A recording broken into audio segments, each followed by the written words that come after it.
मोदी जी हमारे भाई वाला हक अदा कर रहे हैं, वो हमारे भाईजान जैसे हैं। हमारे सारी मुस्लिम बहनें जो हैं वो खुले तौर से मोदी जी के साथ हैं। आज तक ये जो जितने भी दल हैं, क्या कभी किसी ने मुसलमान बहनों को खास तौर से कभी ख्याल किया?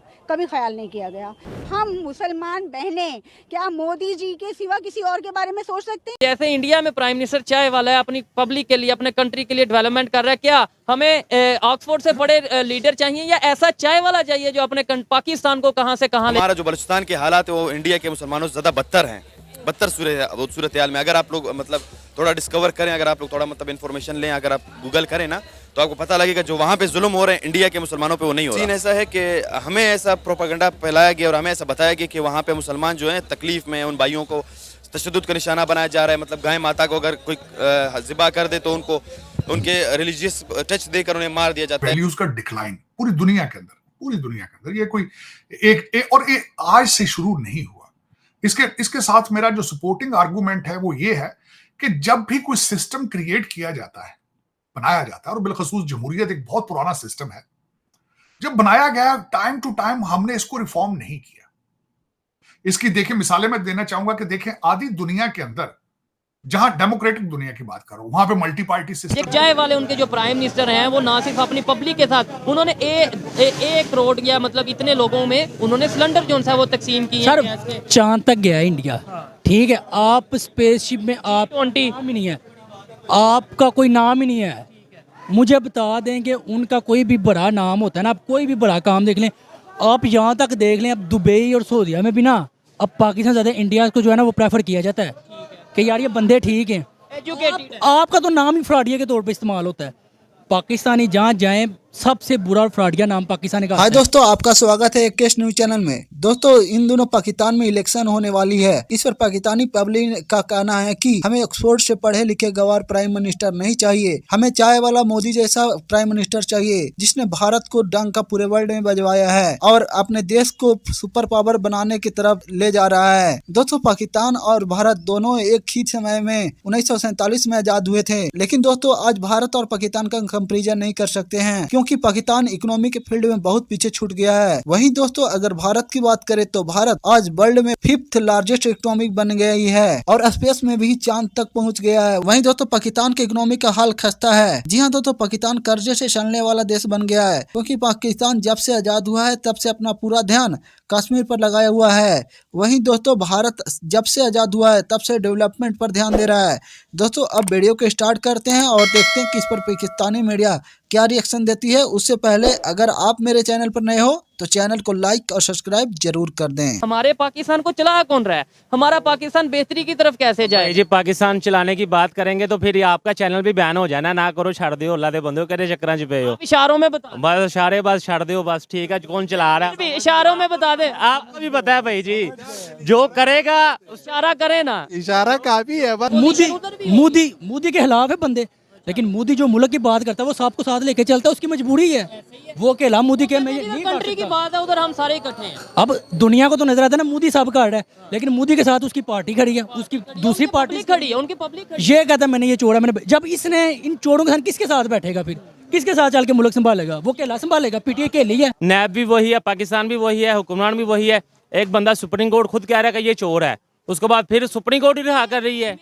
उसने भाई इंडिया को कहां से कहां पे लाके खड़ा किया हुआ है। वो तो कहते हैं हमने आपसे जंग ही नहीं करनी, आप इस काबिल ही नहीं है कि हम आपसे जंग करें। ये भी एक स्टेटमेंट वायरल हुई थी। क्या स्टेटमेंट थी? उसने बोला कि आपने तो अपनी मौत खुद मार जाना है, आपने भूख से मर जाना है। वो सर इंडिया देखें, इंडिया की दुनिया मानती है, आपके मुस्लिम मुल्क इंडिया में जो है वो सरमायाकारी कर रहे हैं, आपके साथ कोई बैठना पसंद नहीं करता है। आप किसी भी आप कोई भी बड़ी कोई कॉन्फ्रेंस हो रही हो, आप में उसके आप फ्रंट सीट पे नहीं होते आप। हमें भाई ऑक्सफोर्ड वाला नहीं चाहिए। हमें ऑक्सफोर्ड वाले को क्या करना है? हमने उसे बच्चे ट्यूशन पढ़ाने, भाई मुल्क चलाना है, हमने मुल्क चलाना है। बेशक मैं नहीं, नो डाउट इमरान खान का जो विजन था वो अच्छा था, हम मानते हैं, लेकिन उसके साथ कौन था? फवाद चौधरी। 36 पार्टियां फिर के वो आया हुआ है। यकीन करें कि ऐसा कोई मतलब वहाँ पे इतने सीन वो रैपिड नहीं है, ठीक है ना, जहाँ पे इतने यहाँ पर बलूचिस्तान और पाकिस्तान में किए गए। वक्त के साथ वक्त बदलता है और वक्त एक जैसा नहीं रहता। हालात कुछ पहले वाकई ये बात ठीक है कि हालात कुछ ख़राब हुए थे वहाँ पर। मुस्लिम जो लोग हैं उनको तंग भी किया गया, उनकी जो है उन पर जुल्म तशद्दुद भी किया गया, लेकिन वक्त के साथ जो है वो चीज़ें बदलती हैं। अब अगर मुसलमान ख़वातीन खुद कह रही हैं कि वो हमारे भाई हैं और वो हमारे साथ अच्छा सलूक कर रहे हैं, तो मैं समझता हूँ कि उनके साथ अगर कोऑपरेट कर रहे हैं तो उन्होंने बात की है। अगर उन पर जुल्म करते तो वो ज़ाहिर बात है साफ ज़हर कहते भाई हमारे पर तो जुल्म हो रहे हैं। मुसलमान इंडिया के अंदर गैर महफूज हैं, उनको प्रॉपर राइट्स नहीं दिए जा रहे। उनको आपने नोटिस किया होगा कुछ अर्सा पहले कि एक नकाब पहनने से उनके ऊपर कितना वावेला किया गया और उनके अल्लाह अकबर के नारे भी हमने सुने। तो वहाँ पे मेरे ख्याल के मुताबिक वहाँ पे कोई प्रॉपर राइट्स उनको वो अवेल नहीं कर पाते। जब तक हम रिलीजियस से बाहर नहीं निकलते हम इंसानियत को नहीं समझ सकते हैं, ठीक है। तो हमारा पाकिस्तान का मकसद यही है कि हमें शुरू से ही रिलीजियस एक्टिविटीज़ में फंसाया गया है। शुरू से हमें बस ये कहा है कि मज़हब के नाम पे एक दूसरे को मारो, तो हमें उसी में लगाया गया है, ठीक है। मेरा मानना यही है। और जहाँ तक मुझे लगता है कि इंडिया हमसे इतना आगे निकल चुका है कि आने वाले 10 साल में अगर फुल डेवलपमेंट की तरफ तवज्जो दे तब भी हम उसको नहीं पकड़ सकते। औरतों को उन्होंने आगे सामने किया है, तो इसमें कुछ वो उनको जानबूझ के मीडिया पे लेके आते हैं बाकियों का एक पॉइंट ऑफ व्यू बनाने के लिए कि इलेक्शन आ रहा है तो एक बाकियों को एक माइंड सेट करने के लिए ऐसे इकॉनमी उनकी देख लें आप, 600 बिलियन से ज्यादा उनका इस वक्त फॉरेन एक्सचेंज है और तरक्कियां 7.6% उनकी इकॉनमी ग्रोथ। देखें वो जिस तरीके से they are flexing the muscles. अब अगर वो मोदी साहब को चीजें वो सर्व, ये तो उसका अच्छा दूसरा इलेक्शन का साल, इलेक्शन का फायदा भी लेंगे वो इस पे, जाहिर है ऑफ कोर्स।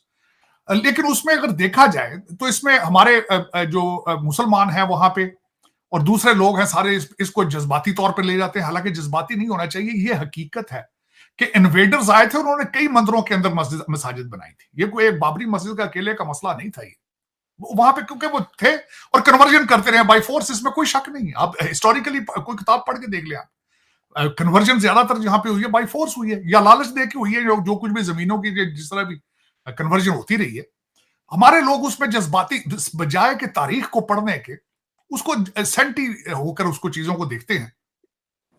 लेकिन अगर मोदी साहब को वो डिलीवर कर रहा है तो वो ultimately he is taking the benefit out of it.